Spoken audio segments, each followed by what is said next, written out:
Hello, family. Welcome back to Dark Woke by JFK, your direct link to all things politics, comedy, and culture. I am your host, Janaya Future Khan, champ yapper and frequent nuisance in the activist and comedy worlds. Let's get dialed in.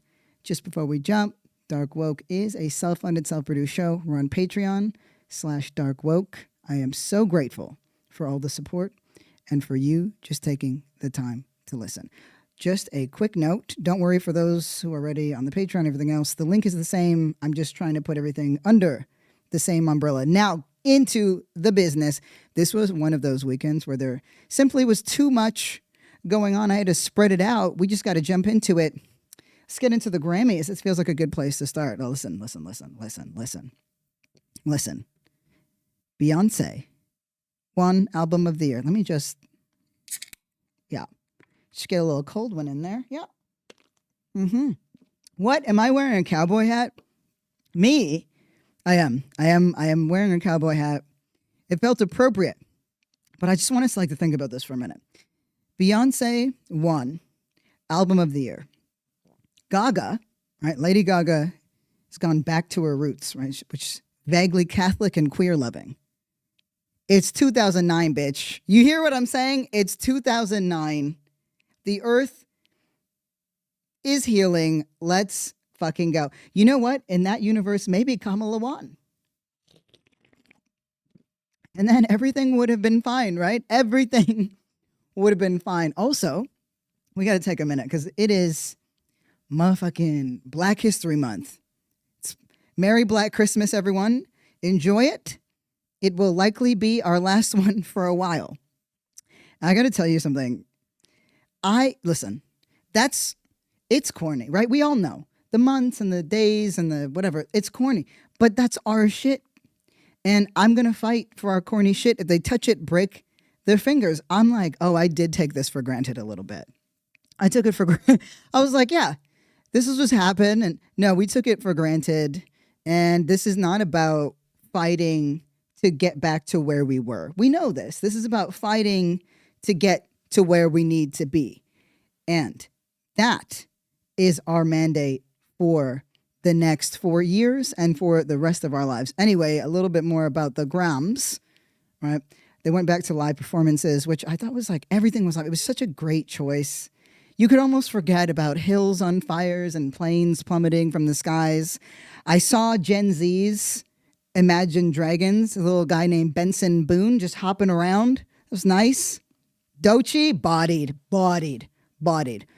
Won a Grammy. I gotta say, I really like her story because she documented so much of it.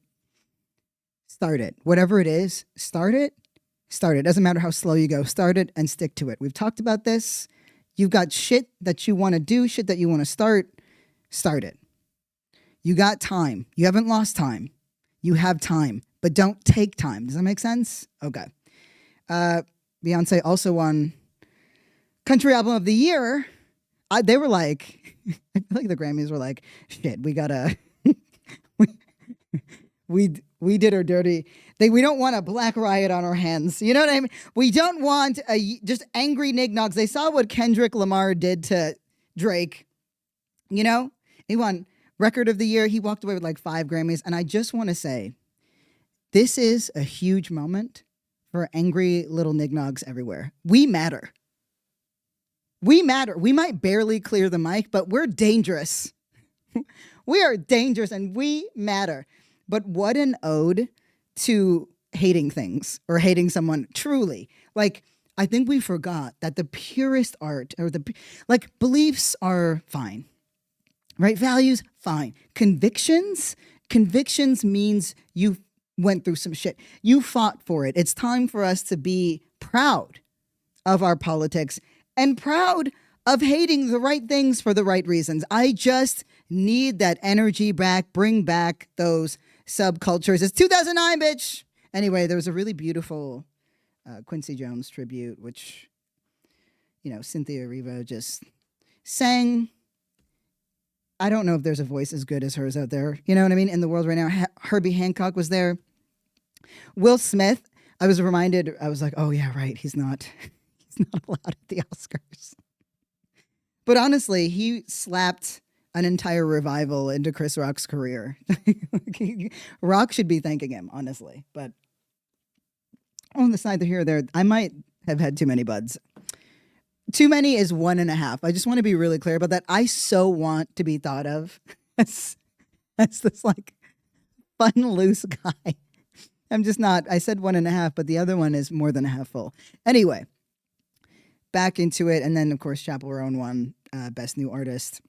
But what I really liked is that she used her Grammy win to highlight the need for healthcare for musicians and how not that long ago, right, she had to give up healthcare, was not looked out for. And it's like, if we want art, we want artists in this country. And my God, do we need more art, right? We've got to support and invest in our artists. That includes some of y'all out there.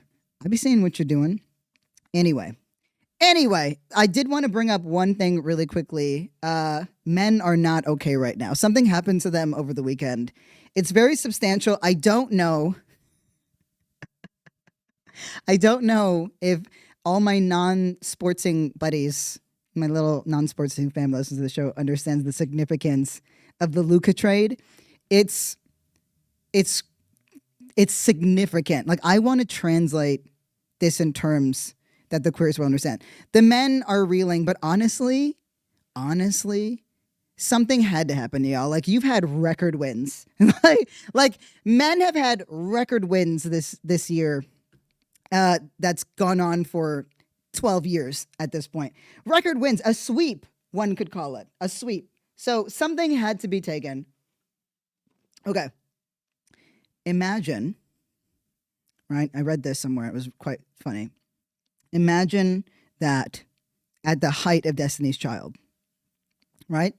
So you had Michelle, Beyonce, right? Kelly, that TLC, right? Beyonce was traded to TLC for Chili. That's what somebody said. That is a significant. If that doesn't work, here's something that'll get you upset. Luka Doncic was definitely traded because of fat phobia. Okay? He put on a little bit of weight and they got mad at him. I was like, oh, this literally doesn't make any goddamn sense. Listen, we don't even get into it because I was about to start yapping about that. And then I realized that we have a full docket. But if you were wondering why your man is sad, that's why. That's the reason. Anyway, I do want to jump into these tariffs right quick. Oh, wait. No, there's one thing there was one major flop at the Grammys. And it was Trevor Noah's joke. I like the guy well enough. I don't know if the Grammys is like the place, you know what I mean? To kind of demonstrate your prowess. He just felt like a Muppet just there, but this joke did not land, and I doubt that he wrote it, but let me just play this joke for you. It did not land. I always got to do this thing now where I do the little screen share, because I care. It's super short. So this was his joke. Peep this. Be honoring the best in music as voted on by the 13,000 members of the Recording Academy and 20 million illegal immigrants. And tonight... Okay, right there, for those of you who are not watching, this camera zoomed in on Doechie's face. And when I tell you, she's looking right at the camera, very The Office, and is just so fucking not impressed. So in case the volume wasn't great, he was like, Trevor Noah referenced the 13,000 voters and people who voted for, whatever category, and then 20 million illegal immigrants. Shut up. No matter what happens, history will be made. And then she rolled her eyes. Exactly. I don't know who wrote that joke. It's just not a good joke. It's just not a good joke. It's just not, like, I was like, oh, that's boring. And it has nothing to do with like, oh, that's not okay. Everything's on the table. If you can write a joke better than the problem, right? Like, what happened there? Yuck. Ugh. Anyway, here's something to cleanse the palate from that. Remember that every single time something shitty is going on, there are people out in these streets, in organizations, in places we can't even think of, that feel as outraged and disgusted as you. And some people, right, for whatever reasons, and depending on the state you're in, or where you work or whatever it is can take to the streets. So here in Los Angeles, there was a protest, right? An anti-deportation protest. There was Mexican flags everywhere. There were Palestinian flags everywhere. Let me just help you cleanse your palate. They took over the freeway. We could talk about strategies later. You know what I mean? But listen to this. Listen to this palate cleanser. I got to hit that little screen share button. There we go. Check this out. Yeah. Just thousands, just like walking down the street. Well, the freeway really blocked traffic. You know? I just find that the need to highlight these types of things, we're not seeing a lot of protest coverage these days. And to me, it is a massive disservice to our morale, to what the temperature is actually feels like on the ground level in the United States. Our legacy media has never been good at that, but they are particularly not motivated to show that at all these days. And I'm like, what are you going to sit there and like jerk off to Donald Trump and Elon Musk's shitty behavior the whole time? Is that what you think is going to drive up your ratings? Yeah, because we're all loving the news right now. Right? Anyway, remember how I said the Doncic trade was about fat phobia so that my queer friends would care? But like low-key it is. The boys know what I'm talking about. And a couple of butches out there, I know. Okay. The tariffs, the tariffs in Canada, China, etc. There'll be a lot of time to get through that, but I have paid special attention to Canada's response to this because I have found it to be it's tickled me. So here's here's Trudeau. Here's Trudeau sort of responding to that. Remember how he's still the acting guy right now. He's not out yet. But this is a good moment for him. All right, let me just play this Trudeau clip right quick. I think Canadians are a little perplexed as to why. I really want you to hear the tone, right? He's very measured. I think Canadians are really perplexed. And I'm going to juxtapose that with something else. So hear him out. Our closest friends and neighbors are choosing to target us instead of so many other challenging parts of the world. When someone says something that is an absolute nothing burger, I don't know why they're choosing to target us when there's so many other places in the world. It's like, maybe don't target anyone for 5 minutes. Just give that a go. But anyway. I don't think there's a lot of Americans who wake up in the morning saying, oh, damn Canada. Oh, we should really go after Canada. Okay, I want you to hold on to that because Justin Trudeau, first of all, his haircut looks phenomenal. He actually looks really good after taking such an ass whooping. So kudos to him, but I want to play for you. Okay, so there's been a few sportsing events for my queers out there, ball games, this, that, and the other. This is a basketball game where they play the national anthem at a Raptors game. Okay, so these are my series. This is Toronto. So here, Justin Trudeau, remember that. This is how Canadians feel about this tariff bullshit. For real. You ready for this? 8-year-old Kyra Daniel.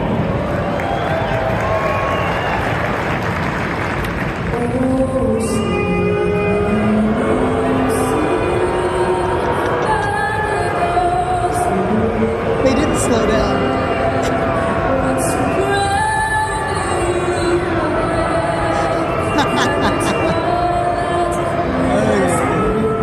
Oh, that might be all you need to hear. But the point is, not pleased. And here's the thing. Anytime, right? Because there's an illogic to this.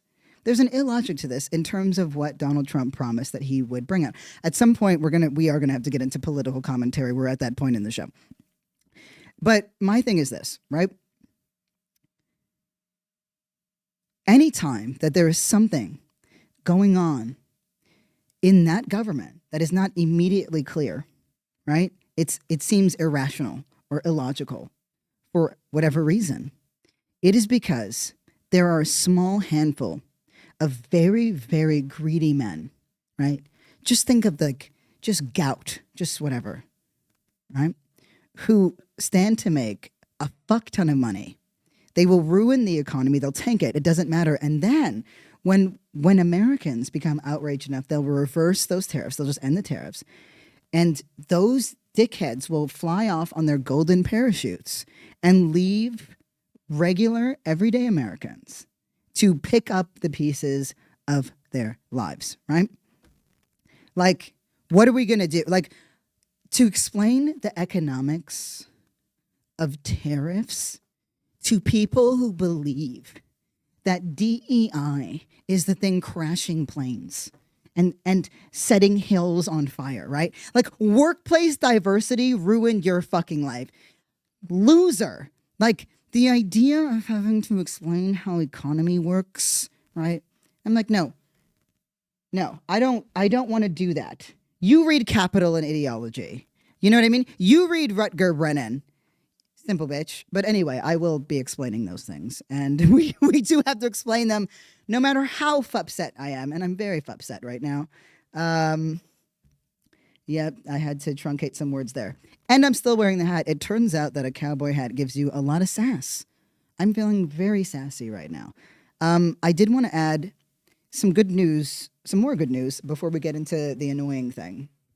That is the crux of this. Oh, because I forgot to tell you the overview. Because the overview was Grammys, which we've done, tariffs, and then how Musk stole the treasury. We're going to get into that. But I found this like nice little thing. Barnes & Noble is going to add 60 new stores, right? There's a bookstore revival. It's picking up speed. And I was like, is this real? It is. Do you know, never again should we hate on the horny TikTok romance readers. And like, they also read manga. It's those two. They kept the book industry alive. Basically, what I'm saying is autistics and asexuals have kept the book industry alive, and we owe them a great thank you. And I'm being so silly, but actually, it made me really excited. Independent bookstores have doubled since 2016. Now, look, that one, I decided not to look into how many of them are still here. Okay, I was like, you know what? I don't want to see the other side of that. They could all be thriving. And maybe one day we'll revisit it. But I like this story as is. And I was like, as long as I'm transparent about it. Look, now we're going to get into the whole fascist part of the show. I mean, the tariffs kind of, get into that. But this is something that I noticed. There's a massive media purge that's happening, right? So the Pentagon is set to remove NBC, NYT, right? The New York Times, NPR, and Politico, right? It said that they'll rotate out of the building to give space for so they're getting rid of NBC, the New York Times, NPR, and Politico to make space for the New York Post, fucking Breitbart, OANN, OWN, and HuffPost, right? And HuffPost was like, I was like, did they fall from grace? Did they fall from grace?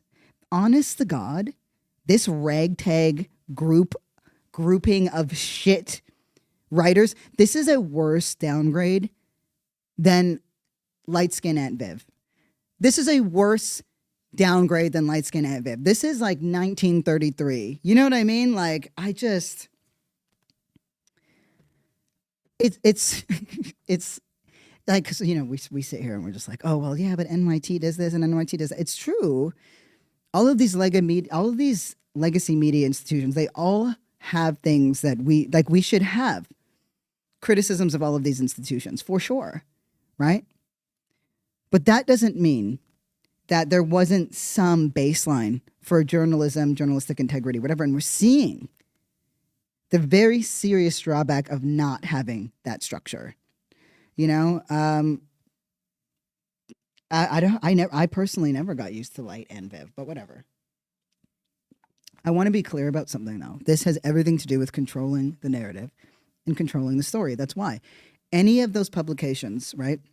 All of those publications I say that have been removed have said something critical of Trump, have warned people about him, right? Have suggested that that his administration is something that we should be concerned with, or that he's an outright fascist. And all of these If they've said anything about trans folks, and I know the New York Times has definitely been weird about that, for sure. But all of these legacy media platforms are considered antagonistic to the current sitting government, to the current regime. This is something that we ought to pay attention to. Information is key right now. We're looking to understand the political landscape, and we're moving into that place. Anyway, why I wanted to tee this up is because now we're getting into the meat and bones, the gravy. The meat and potatoes. That's the saying. The meat and potatoes of it, right? So, the removal of these legacy media platforms has everything to do with Musk openly going after USAID, calling it evil, and that it needs to die, right? And running on the whole DEI thing. And, you've heard other episodes where it's just like DEI, like critical race theory, like identity politics, like woke, has just become a way of saying black. And are running away from racial realities to focus on things that are not trustworthy, like gender, are incredibly dangerous. And I cannot stand identitarianism, as you know. I truly hate it. The idea that somebody is disqualified because of what they look like from weighing in on a particular thing. Like, sure, there are things that we need to understand, right? But experience and expertise are not the same thing. And the idea that we could disqualify anyone from good work simply because of what they look like or a lack of experience relative to their expertise, to me, is very stupid. And it hasn't worked. And, I got a whole take on the whole, you know what? Nope. Shush, Janaya, shush. Future, shut your mouth. That is for another episode. Why don't you actually write down your very controversial thought for tomorrow? Okay. I just made a note. We will talk about it tomorrow. We're talking about Elon Musk right now. This is me doing my good job. Being a good boy and telling you exactly what is happening. Okay. So there was a hostile treasury takeover, right? So that weird feeling you get, right? Anytime you're filling out a form or the sharks here at the billing office for insurance or whatever, right? And whenever you're asked to hand over your social security number, right? There's like a weird gut check that you have to do really quickly. Most of the time you won't even write it because that's very personal information and that's information you don't want compromised, right? That's your brain asking all the time, like, is anything amiss here? I don't know. I got to keep that private, right? So why is the world's richest man, right? A private citizen with private interests. Why has he gone above and beyond to get your social security number, right? He has access to confidential personal information of every taxpayer in the United States. The creepiest part, nobody really understands fully why. So according to the New York Times, not like what his full intentions are, right? According to the New York Times and Wall Street Journal, Treasury Secretary Scott Bessent on Friday granted Elon Musk and his minions, I'm like so serious about the minions part, we're going to get into that, and his minions at the FA agency Doge, so I'm reporting the way that it's written. I think this was from Wired, right? They were granted Musk and his minions, and that's what they should be referred to for henceforth. I'll explain them in a second. Have full access to the Treasury's massive federal payment system. Another way to think about it as America's fucking checkbook, right? So it's not at all clear what he plans to do with this unprecedented access, and it is unprecedented. So Elon Musk, the takeover of the federal government's infrastructure is ongoing. It's not just this and he's stopping. And no, it's at the center of, oh my God.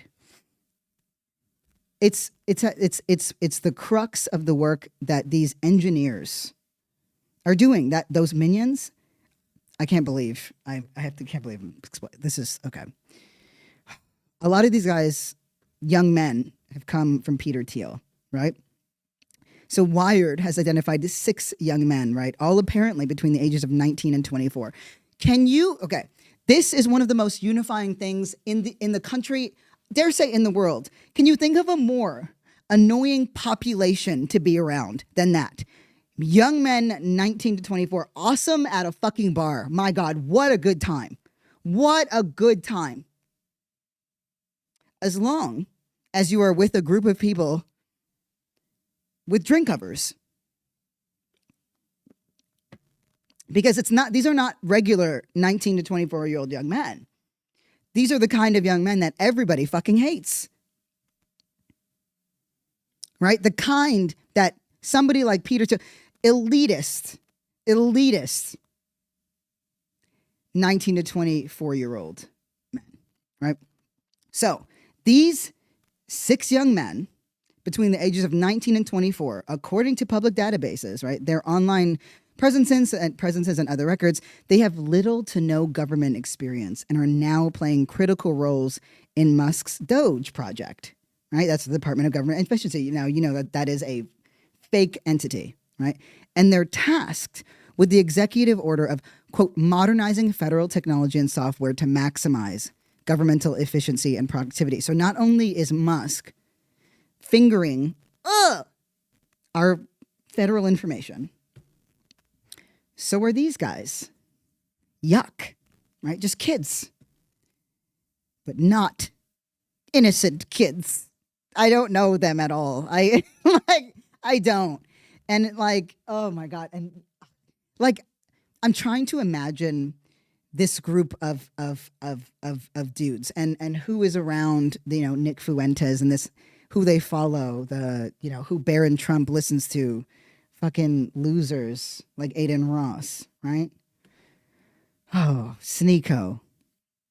So all these boys have very nebulous job titles within Doge, right? And at least one appears to be working as a volunteer. But I just want to be really good. Wealthy, hyper-elitist boys, right? Boys that will have handles like Groiper Hitler 88, right? Who follows Cat Turd, real names, right? And his BFFs online with Gooner Ripest 413, right? And what are they doing? They're high-fiving each other after dunking on a libtard, and then they go and they fucking around with your SSN for nefarious reasons. And I want to be clear, it is always nefarious with these guys. So already Musk's lackeys have taken control of the Office of Personnel Management, that's the OPM, and General Services Administration, that's the GSA. They've gained access to the Treasury Department's payment system, which would potentially allow Elon Musk access to an incredible range of sensitive information about tens of millions of citizens, businesses, and more. So this is not simply about your SSN. On Sunday, CNN reported that Doge personnel attempted to improperly access classified information and security systems at USAID, so the U.S. Agency for International Development, and that top USAID security officials who thwarted the attempt were subsequently put on leave. I want to be clear, that matters. There are people there, right? One person who'd worked there for 30 years who said, I will not allow you to do this. This is wrong. I have 30 years of precedent behind me. I know exactly what this is. And they put him on leave. People are trying to fight back. They are being punished anytime they do. They're being fired. They're being put on leave. But there are people who are saying, this is not fucking okay. And the person who fought, his name escapes me, and I might be bad. Like I did forget, but there's a part of me that's like wondering if I forgot because I also saw that he was part of Trump's administration. It's just that in Musk's White House, anybody can get it. Anybody will get it. So I just, this is wild to me. So the Associated Press, there are so many people reporting on this, right? And what's concerning to me is there's not one entity currently that can say what it is that Donald Trump and Elon Musk, but specifically Elon Musk, wants this information for, right? So the Associated Press reported that Doge personnel had indeed accessed classified information. So these are places that these are places where I will be following this story ever so closely. Okay, no, I did write his name down. David Lebrick, right? That's the top civil servant at the Treasury Department. I had to look it up really quickly because I wasn't pleased with myself. So he was apparently ousted after he refused to give Doge officials access to the system, or rather, per the Times, he was, quote, put on leave and then suddenly retired on Friday after the dispute, according to people familiar with his exit.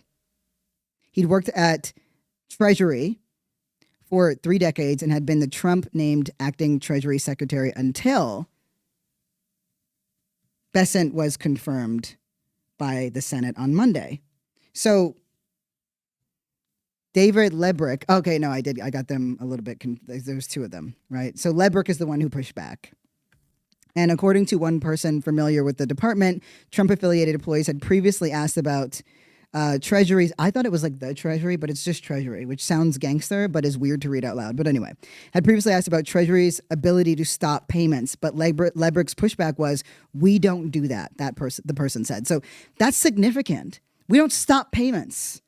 The federal government is there to run. By the time this comes out, we're going to be seeing what the Trump administration intends to do now that that initial freeze was over. Anyway, so Dan Moynihan, who I've referenced before, is a professor of public policy at the University of Michigan. This was his quote: "What we're seeing is unprecedented in that you have these actors who are not really public officials gaining access to the most sensitive data in government. We have I'm going to continue his quote.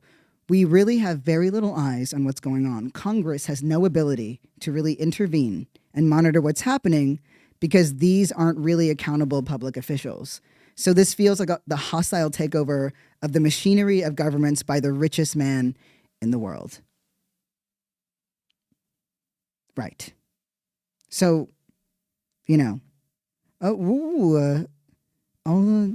this is I'm just a little peevish, right? Just a little bit of peevishness for me when I say, "Oh, but did your eggs get cheaper?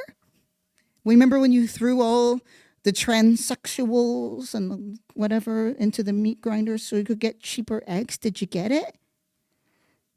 But no, they're all welcome here anytime they change their mind. Truly, that is the vibe that we have to have. You are welcome here. If you change your fucking mind at any time, you are welcome, right? They are not going to get you cheaper eggs because they're too busy stealing all of your private information and seizing control of America's checkbook and building billion-dollar concentration camps, which is the number that ICE quoted, right? That say this is what we need in order to put all these people in detention. Give us $1 billion, right? So I want to be clear. Just to synthesize everything, right? We're going to be following this story very closely. Musk and Doge have access to and potentially power over America's checkbook. This is mere weeks before another debt ceiling crisis looms. This is at a time when Musk is vowing to cut an absurd amount of federal spending. And the entire logic around that is incredibly misleading because national debt isn't necessarily a bad thing, right? Thank you, economy books. And it's during one of the most chaotic periods that I can think of because of Trump and that administration running absolutely fucking roughshod over the federal government with their unchecked power. Not like they have, which I've read in different articles. No, they are complete unchecked power. And we should be upset at the Dems, even as I am not entirely sure what legal precedent they could take at this moment. This is what they do really well, the Republicans. They do whatever the fuck they want. And there's something that we should be taking from that, right? Not entirely, but the spikes up to the ceiling, punching Nazis in the face, that type of vibe. Anyway, whatever. So, and right now Musk is making completely wild and unsubstantiated claims about Doge investigators and what they have uncovered over federal payment processes. He's just talking shit. Anytime that Elon Musk is attacking any entity, federal or person, there is something sinister and he has something to personally gain from taking it down. And it amazes me how people are still caught up in that shit. But anyway, that is a very quick synopsis. It wasn't that quick of what is going on. And we are in this moment, right? Like we are not We may never live in the same kind of country that people have experienced their entire life. There's something unrecognizable, and it will continue to be that moving forward. Our job is to make sure that that complete change is towards something good and beautiful and wonderful to be in, and not the hellscape that these men intend to create. This is a quote from Extremely Loud and Incredibly Close by Jonathan Safran Foer. Sometimes, this is the quote here, sometimes I can hear my bones straining under the weight of all the lives I'm not living. We have got to live our lives with every fucking thing that we got. You are so worth it. And our time here is so incredibly important. I know that I usually play a clip, a voice note. I was able to listen to this one in advance, and it does require an in-depth answer that would have me yapping way too much. So I'm going to leave that one for tomorrow. But do submit them. And, I think I'll play my little music right now, but I will say this, right? What I want to reiterate what I'd said, which is that you have not lost time on anything that you've ever wanted to do, right? You've not lost time. You have time. Just don't take your time, Don't take your time. Make something, right? Do something that gives you a little bit of joy. We have time to win this fight. We do. We have time to win this fight. We will win this fight. I got you. You got me. We got us. This is fucking the dark woke era. We don't pull back our punches anymore, and we are proud and loud in our fucking politics. That was the gayest thing I have said. Holy shit. Okay, you know what? It's time to hit that music. Oh my God. All right. I just want to say thank you so much for listening to Dark Woke. It means the world to me. The show really is a labor of love. We got new episodes dropping all the days of the week. We're available everywhere podcasts are. Reminder that Dark Woke is self-funded. We are on patreon.com/darkwoke. And don't forget, I want to hear from you. Drop your voice note questions to, I guess, JFK Today Show. I mean, we have Dark Woke. I got to update it. You know what I'm talking about. Anyway, shout out to KR and the JFK team.